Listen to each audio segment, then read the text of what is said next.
నమస్తే, welcome to టీవీ24 studios.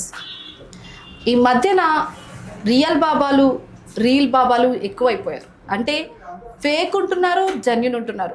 అసలు ఈరోజు మనం కృష్ణం రాజు గురూజీ దగ్గర ఉన్నాం. ఆయన ఫేక్ ఆర్ రియల్ ఒకసారి తెలుసుకుందాం. నమస్కారం గురుగారు. నమస్కారం అమ్మా. గురుగారు అని పిలిచేస్తున్నాను. అసలు నేను మిమ్మల్ని గురుగారు అని పిలవాలా, బాబా అని పిలవాలా, స్వామీజీ అని పిలవాలా, లేకపోతే కృష్ణం రాజు గారు అని పిలవాలా, ఏమని పిలవాలి మిమ్మల్ని? నేను మమ్మల్ని గురువు గారు అని పిలుస్తారు, గురూజీ గారు అని పిలుస్తారు. కృష్ణరాజు అని మనకు ఎవరో తెలిసిన వాళ్ళు పిలుస్తారు. తెలిసిన నా పేరు కృష్ణరాజు. బాబా అనేది కాదు. బాబా అనేది కాదు, మీరు బాబా కాదు, గురూజీ. ఓకే గురూజీ, ఇప్పుడు నా ఫేస్ చూసి చెప్పండి, నేను హిందూనా క్రిస్టియనా? మీరమ్మా మీ ఫేస్ ప్రకారం చూస్తే మీరు ఖచ్చితంగా హిందువేనా? హిందూని కాదు, నేను చెప్తున్నా హిందూని కాదు, క్రిస్టియన్ని. అది మీకే తెలుసు. అది నేను చెప్పింది నిజమా అనేది మీ మనస్సాక్షికి తెలుసు. ఎందుకంటే మీరు మాకు పరిచయం ఇప్పుడే కాబట్టి మీ గురించి మాకు తెలియదు. అందుకోసం మీరు ఖచ్చితంగా మీ ఫేస్ ఆకర్షణ, మీ అమ్మవారి ఆశీర్వాదం మీకు హిందూ అని తెలుస్తుంది. కళ ఉందిగా, ఖచ్చితంగా లక్ష్మీదేవత కళ ఉందమ్మా. ఇదే మాట మీరు చాలా మందికి చెప్తారు. కొంతమందికి చెప్తాం, చాలా మందికి కాదమ్మా, కొంతమందికి చెప్తాం. ఎందుకంటే ముఖ కళ అనేది అందరికీ వీక్నెస్ కళ ఉండదు, తెలిసిందా? కాకపోతే లక్ష్మీ కళ ఉంటుంది. కొంతమందికి కొంచెం ప్రాబ్లంలు ముఖం చూస్తాం మీదే ఏదో ఒక ప్రశ్న కనపడుతూనే ఉంటుంది. ఓకే, అయితే ప్రశ్న కనబడుతుంది నా మొహంలో. మీకు ఏ ప్రశ్న కనబడుతుంది? మీకు ప్రాబ్లం అనేది గొంతుగచ్చి లోనే ఉంటుంది. ఏదైనా మైండ్కి రానివ్వ. మీరు ఎందుకు రానివ్వను? ఆలోచించేది వేరమ్మా. ప్రాబ్లంలో డిప్రెషన్ ఉంటారు, లోనకి వెళ్ళేది మీరు వెళ్ళరు. ఏదైనా ఇక్కడి నుంచి డిలీట్ చేసేస్తుంటారు. ఎందుకు? ఎక్కువసేపు దాని గురించి ఆలోచించరు. ప్రాబ్లం అనేది మీరు సాల్వ్ చేసుకునే దానికి ఐడియా చేస్తారు తప్ప దాన్ని పెంచుకునే దానికి ఐడియా చేయరు. ఏ ఒక ప్రాబ్లం అయినా కూడా కన్ను దగ్గర పెట్టి చూస్తే పెద్దగా కనపడుతుంది, అక్కడ కనపడుతుంది చిన్నగా కనపడుతుంది. అదంతే. ఓకే, మీ దగ్గరికి చాలా మంది జాతకాలు చూపించుకోవడానికి వస్తారు, పూజలు చేయించుకోవడానికి వస్తారు. అయితే పుట్టిన నక్షత్రం, డేట్ ఆఫ్ బర్త్ ఇవన్నీ తీసుకుని ఒక మనిషి వస్తేనే చెప్తారా, లేకపోతే మనిషి లేకపోతే కూడా చెప్తారా? కొంతమంది డేట్ ఆఫ్ బర్త్ టైము చెప్తే నేను నక్షత్రం, రాశి, లగ్నం అవన్నీ నేనే చెప్తాను. మీరే చెప్పేస్తారు? చెప్తా. కాదంటే వాళ్ళ ఫోటో తీస్తే చాలు. ఫోటో తీస్తే చెప్తా. ఇప్పుడు చాలా మంది మీ దగ్గరకు జాతకాలు చూపించుకోవడానికి వస్తారు. కొంతమంది ఇంట్లో ప్రాబ్లమ్స్ గురించి ఏదైనా కానీ వాళ్ళ మొహం చూసి ప్రాబ్లం ఏంటన్నది మీరు చెప్పేస్తారా? కొంతమందికి నేనే చెప్తా. కొంతమంది ప్రాబ్లాలు వచ్చి మనం జ్యోతిషం వచ్చి రావటం మీద నీకు ఈ ప్రాబ్లం ఉందని మనం చెప్పలేము. మనం జ్యోతిషం చెప్పేటప్పుడు ఆ ప్రాబ్లం కూడా దాంట్లో వచ్చేస్తుంది. అయితే నేను ఇప్పుడు ఒక ప్రాబ్లంతో వచ్చాను, కానీ ప్రాబ్లం ఏంటన్నది నేను మీకు ఎక్స్ప్లెయిన్ చేయను. సో నా ప్రాబ్లం ఏంటన్నది మీరు చెప్పండి. మీరు ప్రాబ్లం అనేది మీ ఫేస్ ఆకర్షణ బట్టి చెప్తే ప్రాబ్లం అనేది వచ్చి మీకు ఏ ఒక ప్రాబ్లం అనేది ఉండదు మీ దృష్టిలో. నా దృష్టిలో చిన్న ప్రాబ్లం వస్తుంటది. చెప్పారుగా ముందే మీకు దాంట్లో డిప్రెషన్ వెళ్ళరు, ఇక్కడ నుంచి ఇట్లే డిలీట్ చేసేస్తారు మీరు. వచ్చిందా? దాని గురించి ఎక్కువగా డీప్గా ఆలోచించే మనస్తత్వం కాదు మీరు. వచ్చిందా? దేన్నైనా కూడా స్మూత్గా మీరు డీల్ చేసే శక్తివంతం ఉంది, కళాంశం ఉంది. ఓకే, అంటే నాకు ఎవరు ప్రాబ్లమ్ సృష్టించారంటారు? సృష్టించలేరు. మీకు దైవశక్తి ఎక్కువ. నేనే చుట్టుకుంటానేమో. మీరు చుట్టుకొని మనం ఎట్టుకొని చుట్టుకుంటామండి. ఒక ప్రాబ్లం దిగమంటే ఇది ప్రాబ్లం అని తెలిసిందని మనం బయటకు వచ్చేస్తాం. పెద్దవాళ్ళం కదా, చిన్నపిల్లలు అయితే అట్లే పోతుంటారు. సరే, మరి మీకు ఒక ఫోటో చూపిస్తా. ఫోటో చూస్తే మీరు వాళ్ళ జాతకం ఏంటన్నది చెప్తారా? చెప్తా. ఫోటో చూస్తే కాదు, వాళ్ళ పేరు చెప్పాలా, పేరు చెప్పాలి, వాళ్ళ పేరు కూడా కరెక్ట్గా చెప్పాలా. మమ్మల్ని చెక్ చేయడానికి అబద్ధం పేరు చెప్తే మేము చెప్పేది కూడా అబద్ధమే వస్తుంది. అలా నిజం పేరు చెప్తే నిజమే వస్తుంది. అసలు నేను నిజం పేరు చెప్పాను, అబద్ధం పేరు చెప్పాను, మీరు తెలుసుకోగలరా? అది తెలుసుకుంటాం అమ్మా. కొన్ని తెలుస్తుంటాయి, కొన్ని వచ్చి అది మీకే తెలుస్తుంది. ఓకే, నేను ఒక ఫోటో చూపించి అబద్ధం పేరు చెప్తానా, నిజం పేరు చెప్తానా అన్నది మీరే చెప్పాలి. ఓకే, ఉండండి, ఇప్పుడే చెప్తాను. ఫోటో చూపిస్తాను. తిన పేరు అను, అబద్ధం పేరా నిజం పేరా చెప్పండి. అను అండి. ఎంత ఏజ్ అండి? ఒక 28 ఉంటే. మంచి పేరు, మంచి పేరు. అను నిజమేనండి, అబద్ధం అయితే కాదు. అను అనే పేరు కరెక్ట్. అను అని కాదు, కొంచెం జాయింట్ ఉంటుంది. అనురాధ, అనుష్య అట్లాంటి పేరు ఇది పోయింది మళ్ళీ. అనురాధ, అనుష్య అట్లాంటి ఉంటాయి. అంటే అను అన్న పేరు నిజమని అంటారు. అను అనే పేరు కన్నా దానికి ఏదైనా జాయింట్ ఉంటుంది అంటున్నా. అను అని 2 అక్షరాలే ఉండవండి. అనురాధ, అనుష్య, అనుష్క ఇట్లా ఉంటాయి కదా, దాంట్లో వేరే పేరు ఇంకో జాయింట్ ఖచ్చితంగా ఉంటుంది. తన పేరు అను కాదు గురూజీ. నేను చెప్పాను కదా, పేరు అబద్ధం చెప్తానా నిజం చెప్తానా అని మీరు తెలుసుకోవాలి అన్నాను. మరి నేను అబద్ధం పేరే చెప్పా. మీరు అబద్ధం పేరు చెప్తున్నారు కానీ మీరు అబద్ధం చెప్పలేదు, నిజమే చెప్పారు మీరు. అబద్ధమే. తన పేరు అను కాదు, జ్యోతి. ఏమో మరి మీకే తెలుస్తుంది. కాకపోతే నా దృష్టిలో మటుకు అమ్మవారి వాక్కులో మటుకు ఖచ్చితంగా అను అనే ఉంది. అను కాదు, జ్యోతి. సరే గురువు గారు, మన ఇద్దరం కొట్టుకుంటే ఏమొస్తుంది కానీ మీ దగ్గర ఫేస్ రీడింగ్ ఉందని తెలుసు.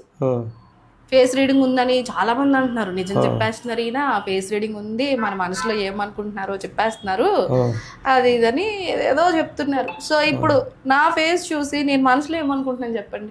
మనసులో ఏమనుకుంటున్నావు అంటే ఏమనుకున్నా చెప్పాలంటే అమ్మ, జ్యోతిష్యం చెప్పేటప్పుడు 10 మాటలు ఒక మాట కరెక్ట్గా వచ్చేస్తుంది. మీ మనసులో ఇది ఉందో ఆలోచన అనేది. నువ్వు రాటం మీదకి వెళ్ళి నీ మనసులో ఇది అనుకున్నారో ఎవడో చెప్పలేదు. తెలిసిందా? అది ఎట్లా ఉంటుందంటే మీరు అడిగింది అని మనసులో ఉంది చెప్పండి అంటే, మనం చేయెత్తి నేను కొడతా చెప్పండి అంటే ఏ జ్యోతిషుడుగా దేవుడైనా సమాధానం చెప్పలేదు. చెప్తురా? అది అట్లా ఉంటుంది. మనసులో ఏమనుకున్నది చెబుతాం. కొంతమంది ఇంటి గురించి అనుకుంటారు, కొంతమంది స్నేహితుల గురించి అనుకుంటారు, ఒక్కొక్కరు ఒక ప్రాబ్లం గురించి ఒక ప్రాబ్లంలో ఉంటారు. ఆ ప్రాబ్లం నుంచి బయటికి రావాలనుకుంటుంటారు. ఈ ప్రాబ్లం పోతా వస్తుందా ఉంటుందా పోతా ఇది అనే ఒక టెన్షన్ ఉంటుంది. కొంతమంది హెల్త్ ఇష్యూస్ ఉంటుంది. ఇది పోతా ఎన్నో రోగాలకు మందు తింటున్నాయి, ఎన్నో వ్యాధులు తింటున్నాయి, ఇది పోకుండా వచ్చింది ఏంటి అని ఒక టెన్షన్తో ఉంటుంది. అందుకోసం మనం చెప్పేది వాళ్ళకి జ్యోతిష్యం చెప్పేది అది వస్తుంది తప్ప రావటం మీద మీరు ఇది అనుకుంటున్నా ఎవడూ చెప్పలేదు. ఓకే, ఇప్పుడు కోయరాజులు ఉంటారు, చాలా మంది చెప్పిస్తాం, కోయరాజులు చెప్పిస్తే అది జరిగిపోతుంది, మీ గురించి ఏదైనా చెప్పించమంటే వెంటనే జరుగుతుంది, అది ఇదని అంటారు. నిజంగా కోయరాజులు శాపాలు తగులుతాయి అంటారా? కోయరాజులు శాపనాదాలు తగులుతాయి కానీ అన్ని ఊకి శపిస్తే అది పాట ఉండదండి. ఊక మనం అన్నదాని కోపం అనేది ఒక కోయరాజు మీరు అన్నారు చూడండి, కోయరాజు అన్నారు. ఆ కోయరాజు అనేవాడు దాని విధానం ప్రకారం పాటించేవాడు. దానికి ఎన్నో రకాల కొన్ని విషయాల్లో శపిస్తే పఠిస్తుంది. ఎలాంటి విషయాలంటే వాళ్ళు ఏదో ఒక ధ్యాసలో ఒక స్వామి ధ్యాస, పూజ, జపం ఇటువంటి ప్రాబ్లాలు చేస్తుంటారు. వాళ్ళు భక్తి చేస్తుంటారు. వాళ్ళని డిస్టర్బ్ చేసి మనం ఊకే రెచ్చగొట్టకూడదు. అటువంటి దాంట్లో కొంచెం ప్రాబ్లం వస్తుంది. కొంచెం మంది డబ్బులు అడుగుతుంటారు. ఇప్పుడు మనం చూసుకుంటే బస్ స్టాప్లో, పార్కులు ఇలాంటి చోట్ల కోయరాజులే డబ్బులు అడుగుతుంటారు. సో వాళ్ళు ఎక్కడ శాపనాగారాలు పెడతారని వీళ్ళు డబ్బులు ఇచ్చేస్తారు. డబ్బులు ఇవ్వకపోతే కొంతమంది మాట్లాడతారు. మీరు అని నేను అనట్లే, కోయరాజులు కొంతమంది. సో అలాంటి శాపాలు ఫలిస్తాయంటారు. అలాంటి శాపాలు ఫలించు. అలాంటి శాపాలు నాకు డబ్బులు ఇస్తే నీకు ఆశీర్వాదిస్తా, డబ్బులు ఇకపోతే మిమ్మల్ని చెప్పిస్తానే వాడు మాట వాల్యూ ఉండదు వాడికి. ఆ మాట ఫలించదు. దానికి భయపడవసరం లేదు. మీరు ఇప్పుడు పూజలు చేస్తున్నారు, అందరికీ మంచి కోసమే చేస్తున్నారు కాదని అనట్లేదు. ఇప్పుడు మీరు మంచి కోసం చేస్తే ఇలా ఆఫీస్ పెట్టుకుని ఇక్కడ ఇంత కమర్షియల్ ఐటమ్ చేసి ఎందుకు చేయడం? ఇప్పుడు చిలుకూరు బాలాజీ టెంపుల్స్ ఇలాంటి చాలా టెంపుల్స్ ఉన్నాయి.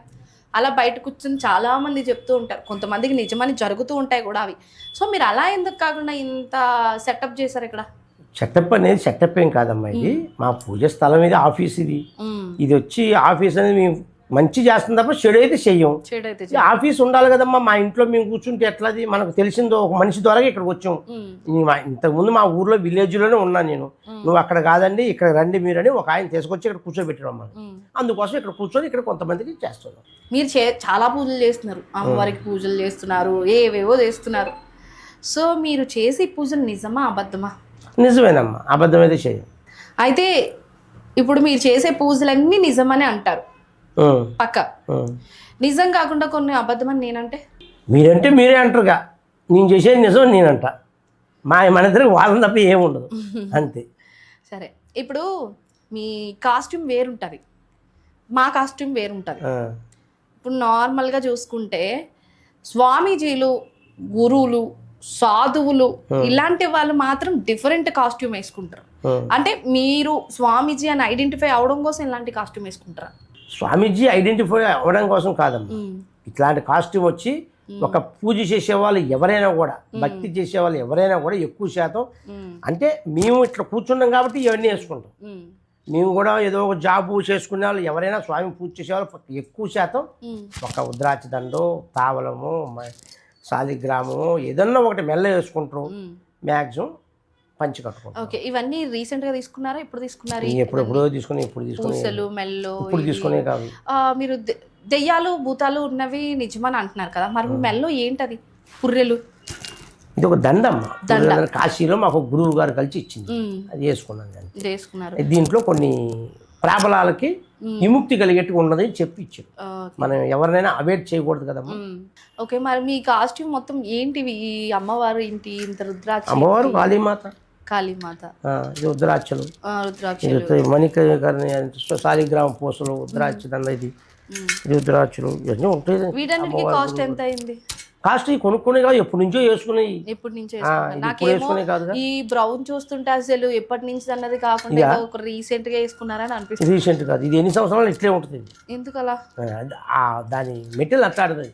ఓకే, ఇలా కృష్ణం రాజు గారు వశీకరణ చేస్తారు అంటున్నారు. వశీకరణ నిజంగానే చేస్తారా మీరు? చేస్తారు. వశీకరణ, ఒకవేళ వశీకరణ అన్నది హిప్నోటిజం లెక్క వస్తుంది, అవునా? హిప్నటిజం లెక్క వస్తుంది. అదే వేరు ఇది వేరు ఉంటుందా, లేకపోతే రెండు ఒకటేనా? అదే మీరు చెప్పే హిప్నాటిజం అనేది మాకు అర్థం కాదు తెలుగులో, మాకు అంత ఇంగ్లీష్ అంతగా లేదు. వశీకరణ, ఓకే. ఈ వశీకరణ కొంతమంది చెడుగా ఉపయోగిస్తారు. సో అలాంటప్పుడు మీరు తప్పు చేసిన వాళ్ళే కదా అవుతారు. అది చెడుగా ఉపయోగించాలని మా దగ్గర వచ్చి అది తీసుకొని పోయినా అది పాటించదు. అబద్ధం చెప్పి అది పాటించదు. అది ఎందుకు? అది మేము చేసే వశీకరణ మంచిగా పనిచేస్తుంది. మేము అమ్మవారి దగ్గర మొక్కి ఇస్తాం మేము. అది మంచిగా పనిచేస్తుంది. చెడుకి అయితే పనికిరాదు, కట్ అయిపోతుంది. అది కట్ అయిపోయింది వచ్చినా మరి దేనికి ఉపయోగించారు అబ్బాయిని అడుగుతాం మేము దీనికి ఉపయోగించాలి. అది చెడు కదా, పని పాటిస్తే చెప్పేస్తాం.